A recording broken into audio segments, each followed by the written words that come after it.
18 વર્ષનો ગુકેશ પ્લેઇંગ હોલમાં આવે છે. આ સિંગાપુરમાં વર્લ્ડ ચેમ્પિયનશિપ ચાલુ થવાની છે ને ગુકેશ પહેલી વાર રમે છે વર્લ્ડ ચેમ્પિયનશિપ. એનો ઓપોનન્ટ છે ચાઇનાથી ડિંગ લિરેન.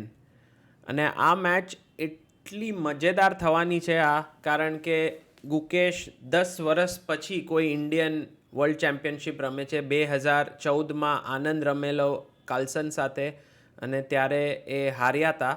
ગુકેશ હવે રમવાનો છે ડિંગ લિરેન સાથે અને અગર એ જીતશે આ મેચ તો he will be the youngest, સૌથી યંગેસ્ટ નાનો વર્લ્ડ ચેમ્પિયન બનશે આ દુનિયામાં 18 વર્ષની ઉંમરમાં.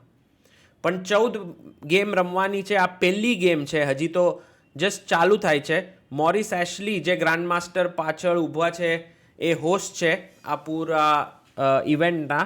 તો એ ડિંગ લિરેનને વેલકમ કરે છે અને અત્યારે ગુકેશ સ્કોર શીટ ને બધું લખ્યા પછી ડિંગ લિરેન એન્ટર થાય છે.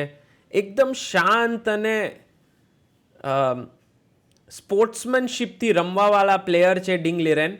અને તમે જોશો તો બેવની ચેર એકદમ અલગ છે. ગુકેશની આમ થોડી ગેમિંગ ચેર જેવી છે, ડિંગ લિરેનની એકદમ ઓફિસ જવાવાળાની ચેર જેવામાં બેઠો છે. તો ચેર બહુ ઇમ્પોર્ટન્ટ હોય આ મેચમાં કારણ કે તમે કેટલા કલાકો સુધી બેઠા હો, તમે 5-6 કલાક હરરોજ બેસો તો ચેર કમ્ફર્ટેબલ હોવી જોઈએ. બેવ પ્લેયરે પીસીસ એડજસ્ટ કરી નાખ્યા છે અને હવે સ્કોર શીટ ડિંગ લિરેન લખે છે. ગેમ ચાલુ થવાની છે. 2 કલાક મળે બેવને પહેલાં 40 મૂવ કરવા માટે, પછી અડધો કલાક મળે 40 મૂવ પછી. અને અત્યારે પહેલો મૂવ કરવા માટે સ્પેશિયલ ગેસ્ટ આવ્યા છે. એમનું નામ છે ડેમિશ હસાબિસ. એ નોબેલ લોરિએટ છે અને ગૂગલ ડીપ માઇન્ડના સીઈઓ છે. તો એકદમ જ સરસ ગેસ્ટ પહેલો મૂવ કરવા માટે આ મેચમાં સિંગાપુર આવ્યા લંડનથી. અને હવે ગુકેશનો તમે ફોકસ જુઓ, એકદમ જ ફોકસ છે ડિંગ લિરેન, એકદમ શાંત. ચીફ આર્બિટર હમીદે આવીને ક્લોક સ્ટાર્ટ કરી. ડિંગ લિરેન અને ગુકેશે હેન્ડશેક કર્યો અહીંયા અને ડિંગ લિરેન બ્લેક છે તો ગુકેશે E4 સાથે ગેમની શરૂઆત કરી છે. E4 અને હવે ડિંગ લિરેન રમ્યા ફ્રેન્ચ ડિફેન્સ E6. તો ગુકેશ હવે શું રમશે એ જોવાનું છે કારણ કે ફ્રેન્ચ ડિફેન્સ આ બહુ કોમન નથી. આપણે જનરલી વર્લ્ડ ચેમ્પિયનશિપમાં જોઈએ કે E4 ને E5 રમે એકદમ સોલિડલી. પણ ડિંગ લિરેને કીધું કે ગુકેશ માટે પહેલી વર્લ્ડ ચેમ્પિયનશિપ છે, થોડું એને ટેસ્ટ કરીએ આપણે, છે ને થોડું એવું ઓપનિંગ રમીએ જેનાથી એ એકદમ ફસાઈ જાય. નાઇટ બાર કાઢ્યા. હવે પોન પુશ કરશે કે બિશપ લાવીને પિન કરી નાખશે, એમને પોન પુશ કરી નાખ્યું. સો આને કહેવાય સ્પેસ. હવે તમે એકદમ બોર્ડ ઉપર સ્પેસ લઈ લીધી વ્હાઇટથી અને સ્પેસ લેવાથી તમારી પાસે વધારે, અગર બોર્ડ હોય એક વધારે જમીન થઈ ગઈ બોર્ડ ઉપર. પણ બ્લેક પણ કહે છે કે ભાઈ હું પણ સ્પેસ લઈશ બીજી સાઈડ ઉપર. જેમ વ્હાઇટે અહીંયા કિંગ સાઈડ પર લીધી તો બ્લેક ક્વીન સાઈડ પર લે છે. અને ગુકેશે એનો નાઇટ જે ઓલરેડી બહાર હતો એને પાછું મૂવ કર્યો. તો આવો મૂવ કેમ કર્યો એને? તો એનો કારણ છે કે એને આ પોનને આગળ લાવવું છે અને પછી આખું એક કનેક્શન બનાવવું છે પોન્સમાંથી. તો એના જો આ ગુકેશે પોન રમ્યો એટલે એને કહેવું છે કે મારું પોન સ્ટ્રક્ચર એકદમ જ સોલિડ છે ડિંગભાઈ, તમે આને તોડશો કેવી રીતે? તો ડિંગે કીધું કે આપણે તોડવું નથી, આપણે એ પોનને પુશ કરીએ. અને આ રૂક પોન જે આપણે પુશ કરીએ ને અહીંયા, એ પહેલાં તો બહુ ઓછા લોકો કરતા હતા પણ આજના જમાનામાં કમ્પ્યુટર્સના કારણે આ મૂવ એકદમ નોર્મલ થઈ ગયા છે. હવે તમે જોશો તો આ અગર પૂરું સ્ટ્રક્ચર છે તો ડિંગે એકદમ બેઝ ઉપર એને હલાવવાની કોશિશ કરે છે. તો બિશપ ડેવલપ કર્યો ગુકેશે. અને તમે જોશો તો ડિંગનો ટાઈમ ઓલરેડી 1 કલાકને 26 મિનિટ પર પહોંચી ગયા છે, જ્યારે ગુકેશ પાસે 1 કલાકને 58 મિનિટ્સ છે. અને G4 ભાઈ આ મૂવ તો બહુ જ તોડી નાખે, ભાંગી નાખે એવો મૂવ છે, એકદમ જ અટેકિંગ મૂવ. અને પાછું ડિંગે 14 મિનિટ સોચીને ક્વીનને કાઢી અહીંયા. તો હવે ગુકેશ થોડા સોચમાં પડી ગયા અને સોચીને બિશપ રમ્યા તાકી કિંગને ફટાફટ કેસલ કરી નખાય અને આ ડાયગનલથી નીકળી જવાય ને, કારણ કે ક્વીન બહુ એક્ટિવ છે ને. આ જો ડિંગે એકદમ પોન ઘુસાડી નાખ્યો અહીંયા. તો એ કહે છે કે ભાઈ હવે તમે અગર આ પોનને આગળ લેશો તો તમારો અહીંયા વીકનેસ થઈ જશે. તો જોઈએ ગુકેશે શું કરવું છે અહીંયા. તો ગુકેશે પોન આગળ લીધો અને અહીંયા આગળ આખું સ્ટ્રક્ચર થોડું વીક થાય તો ડીંગે મારી દીધું. હવે તમે પોનથી ન મારી શકો કારણ કે આ પિન છે, એટલે તમે નાઇટથી મારવા જાઓ તો પણ આ તમારો પોન મરી જાય. તો ગુકેશે એક ઇન્ટરમેટ્ઝો કરી નાખ્યું. ઇન્ટરમેટ્ઝો એટલે તમે વચ્ચે ઘૂસી ગયા. એનો આને મારવાની બદલે એને આ પોન પુશ કર્યો ક્વીનને અટેક કરીને, તો ક્વીન પાછળ વહી ગઈ. હવે ગુકેશ આ નાઇટથી મારી શકે કારણ કે હવે તમે જોશો તો આ પોન મરતો નથી. તો નાઇટ ટેક્સ પોન મારી દીધું અને આ પોઝિશન વ્હાઇટ માટે એકદમ સરસ દેખાય છે. તો જોઈએ હવે ગુકેશ પણ ઊભો થઈને ચાલે છે, કોન્ફિડન્ટ લાગે છે. નાઇટ અહીંયા આવીને નાઇટ એ આ ખાડો પડી ગયો છે. અહીંયા આપણે ખાડો વીકનેસ કહેવાય ઇંગ્લિશમાં, પણ આપણે ગુજરાતીમાં ખાડો બોલીએ. આ ખાડાથી આ બિશપને અટેક કરે છે. તો કદાચ આપણે બિશપથી અહીંયા ડિફેન્ડ કરવાની કોશિશ કરે, પણ ગુકેશે કીધું કે ભાઈ મને કાંઈ ડર નથી લાગતો તારા નાઇટ આવવાથી, કારણ કે તારો નાઇટ બેસશે ત્યાં, પણ હું તો બિશપને પાછળ લઈ લઈશ. તો એટલા માટે એને બિશપને પાછળ લઈ લીધો અને હજી વ્હાઇટ પાસે એકદમ સરસ પીસીસ બધા પડેલા છે. અહીંયા સેન્ટરમાં સેન્ટર કંટ્રોલ છે, એકદમ મસ્ત લાગે છે પોઝિશન. તો આ પોઝિશનમાં બિશપ ડીંગે કાઢ્યો આગળ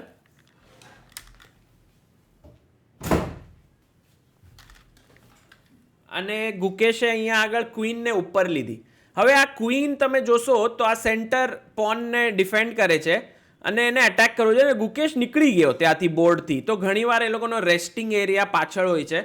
તો નાઇટથી નાઇટ માર્યું અને ગુકેશે તમે જોશો તો પાછો મૂવ જે કર્યો તો એમાં એને 35 મિનિટ વિચાર કરી. આ નાઇટથી માર્યું. બધાએ પછી કીધું કે આ બિશપથી મારવો જોતો હતો, કારણ કે આ બિશપ એકદમ સરસ બેસીને બધું ડિફેન્ડ કરત અને આ નાઇટ અહીંયા જે ઘૂસી ગયો છે આ મૂવ બહુ જ પાવરફુલ છે, કારણ કે એક તો પોન મરે છે, એને તમે બચાવો અહીંયા, પણ પ્રોબ્લેમ શું છે કે હવે તમારી રાણી અહીંયા ઘૂસી ગઈ છે. રૂક પહેલાં લાવ્યો અહીંયા મરે છે. તો તમે જોશો કે ગુકેશે જમીન તો ઘણી લઈ લીધી બોર્ડ ઉપર સ્પેસ, પણ જ્યારે તમારી પાસે બહુ જમીન હોય ને તો તમારે બધાનું ધ્યાન રાખવું પડે. તો આ ધ્યાન નથી રાખી શકતો કારણ કે અહીંયા ક્વીન આવીને પાછું અહીંયા એટેક કરે, એને રમી લીધું. જો હવે આ એક મરે છે, અગર તમે એને બચાવવા જાઓ તો આ મરશે, નહીં તો ક્વીન અહીંયા ઘૂસી જશે. તો ગુકેશ હવે શું રમશે જોઈએ. ગુકેશે કીધું કે ભાઈ તારે પોન જોતો હોય તો લઈ લે અહીંયાનો, હું તો તારા કિંગ પાછળ જાઉં છું, મારે તો તને મેટ કરવું છે. આને મારીશ, બિશપને હલાવીશ, રૂકને ખોલી નાખીશ, નાઇટ અહીંયા સરસ બેઠો છે, હું તો પૂરેપૂરો તારા પર એટેક કરીશ. તો હવે ડિંગ એકદમ સોચમાં પડી ગયો, કારણ કે વર્લ્ડ ચેમ્પિયન છે, અહીંયા એને પહેલી ગેમ તો હારવી નથી, તો રિસ્ક નો લેવાય. તો એને બહુ જ સુંદર મૂવ કર્યો અહીંયા ક્વીનને લઈને. એટલે હવે તમે ક્વીનથી ક્વીન મારો તો એટેક પતી જાય. તો તમારે ક્વીન રાખવી છે, પણ ક્વીન ઉપર લો તો પાછી એટેક કરે અહીંયા. તો ક્વીનને ગુકેશે એકદમ જ પાછળ લઈ લીધી અને આ મૂવ જરાય સારો નથી. આ મૂવ પછી ગુકેશ એકદમ જ ટેન્શનમાં આવી જશે, કારણ કે ડિંગ પાસે એક બહુ સરસ મૂવ છે, બિશપને અહીંયા કાઢો અને રૂકને એટેક કરો. આ મૂવ અગર ડિંગ જોઈ લેશે તો ગુકેશની પોઝિશન ખતમ થઈ જશે. અરે ભાઈ રમી નાખ્યું. બિશપ આવી ગયો અહીંયા, રૂકને મારે છે. હવે તમે રૂકને અગર હટાવી દો તો આ પોન મરી જશે. તો એટલે એને રમ્યું રૂકને ઉપર. રૂક નાઇટથી બચાયેલો છે, પણ આ રૂક થોડો તકલાદુ લાગે છે. રૂક ઘૂસી ગયો. હવે તમે થ્રેટ જો, રૂકથી નાઇટને મારવું છે અને પછી આ મરી જાય.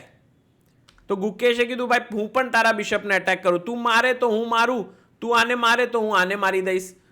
તો ડિંગે બિશપને આગળ લઈ લીધો. હવે પાછો થ્રેટ આ જ બરકરાર છે, આને મારો અને પછી રૂક મરે છે, એટલે ક્વીનને લઈ. અહીંયા ગુકેશે એકદમ જ ચાલાકીનો મૂવ કર્યો છે કે રૂકથી નાઇટ મારીને તમારી ક્વીન મરે છે.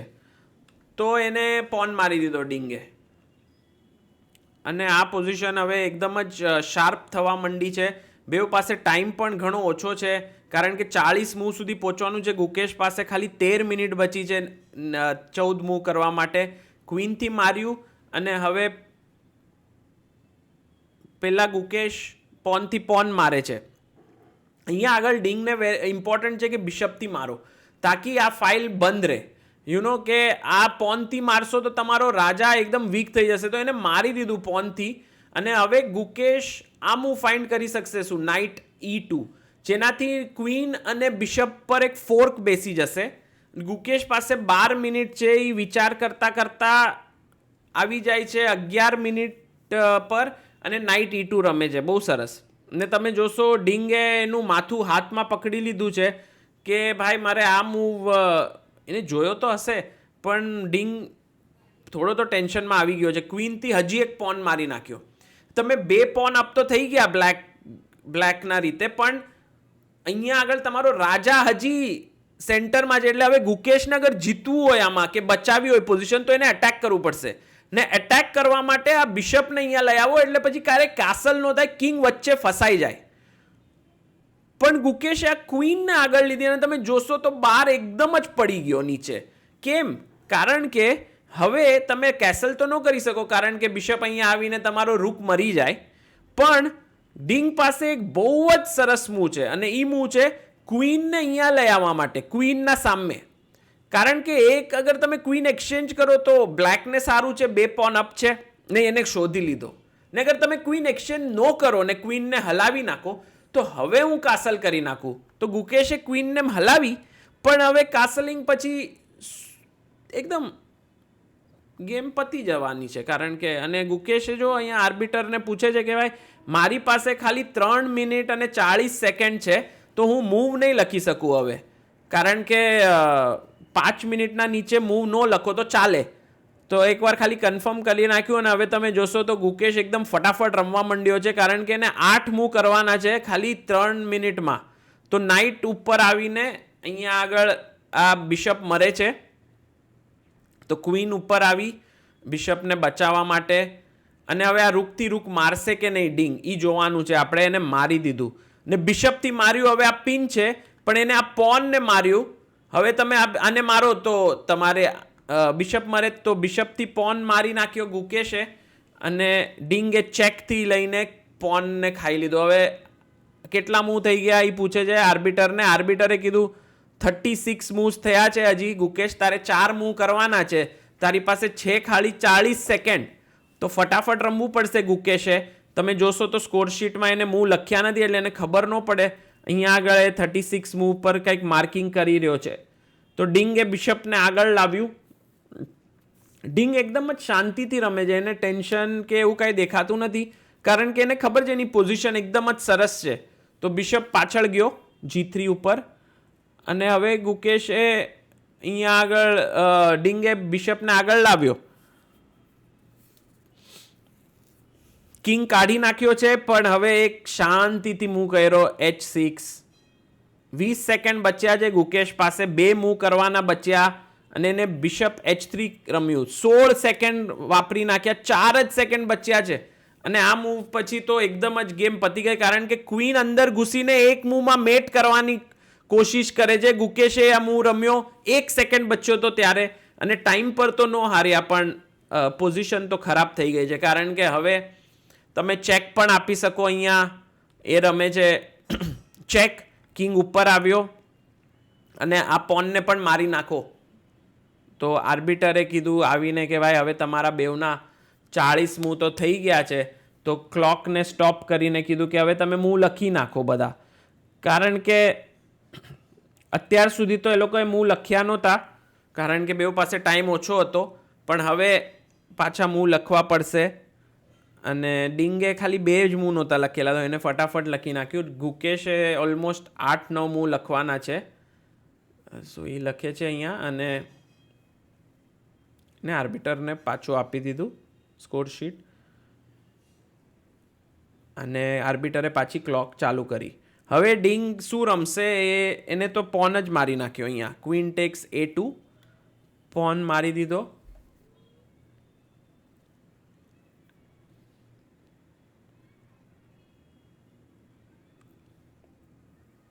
અને હવે જોઈએ ગુકેશ શું રમે છે. ગુકેશે ચેક આપ્યો બિશપથી, અને એક નાનો ટ્રેપ બેસાડ્યો છે કે અગર કિંગ અહીંયા આવી જાય તો હું મારી દઉં ચેકથી, અને પછી તમારી ક્વીન મરી જાય.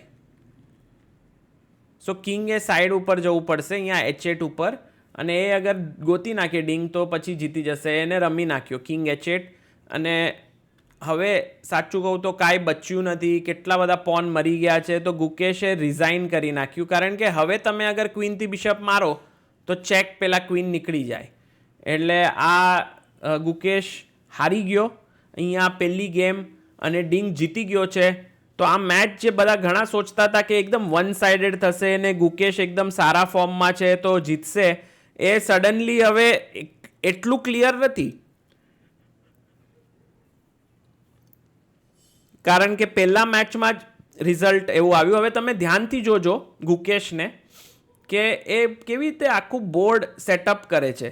અને એ બોર્ડ સેટઅપ કર્યા પછી તમે જોશો એને એક નાનપણની આદત છે કે બોર્ડને એકદમ રિસ્પેક્ટ આપીને કે ભાઈ હાર કે જીત જે થાય હું રિસ્પેક્ટ આપીશ બોર્ડને. અને ડિંગ અહીંયાથી ગયા પછી પ્રેસ કોન્ફરન્સ થયું, એમાં ગુકેશે કીધું કે મેં તો હંમેશા સોચ્યું હતું કે ડિંગ સારું રમશે અને હવે મેચ ઘણી ઇન્ટરેસ્ટિંગ થઈ ગઈ છે. તો જોઈએ બીજી ગેમ ને. તમને મજા આવી તો સબસ્ક્રાઈબ કરજો ચેસબેઝ ઇન્ડિયા ગુજરાતીને.